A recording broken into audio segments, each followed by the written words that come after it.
Rapport Ewropew li ġie publikat fl-aħħar jiem ikkonferma kif il-Gvern ta' Roberta Bela falla fl-ammont ta' fondi Ewropej li pajjiżna rnexxielu jassorbi mill-Unjoni Ewropea. Dan ħareġ f'konferenza tal-aħbarijiet li ġiet indirizzata mill-kandidati tal-Parlament Ewropew fisem il-Partit Nazzjonalista, Peter Aġus u Mirjana Testaferrata Dinoto.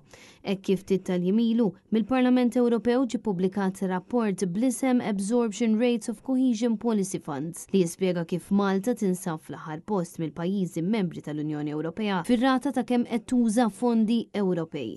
Però minkejja l-isforzi kbar li qed jagħmlu dawn il-professjonisti li aħna inselmulhom u nappoġġawhom, mhux qed jingħataw appoġġ biżżejjed min-naħa tal-awtoritajiet, min-naħa tal-Gvern biex dawna jiġu mejjuna f'xogħolhom. U r-riżultat huwa li baqa' parti kbira mill-fondi Ewropej tal-aħħar programm li għadhom mhumiex minn fuqha.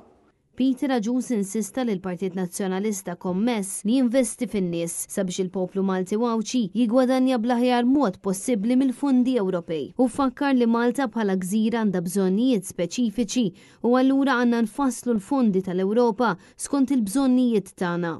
Kandidati kollha tal-Partit Nazzjonalista nimpenjaw ruħna u dawk minna eletti ser jaħdmu b'mod konkret biex inġibu aktar fondi Ewropej b'mod li nġibu ġid fis-soċjetà li tippermettilna ninvestu f'setturi ekonomiki ġodda u noħolqu impjiegi ta' kwalità.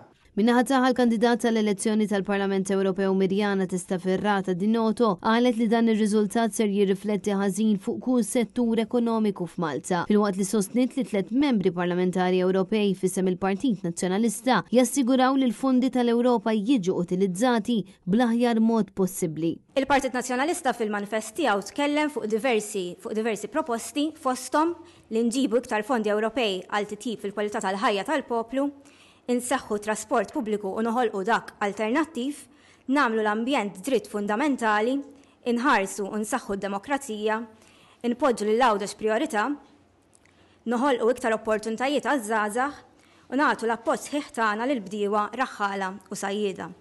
Ovvjament kull proposta torbot mal-fondi Ewropej huwa proprju għalhekk illi huwa importanti ħafna illi nutilizzawhom bl-aħjar mod possibbli.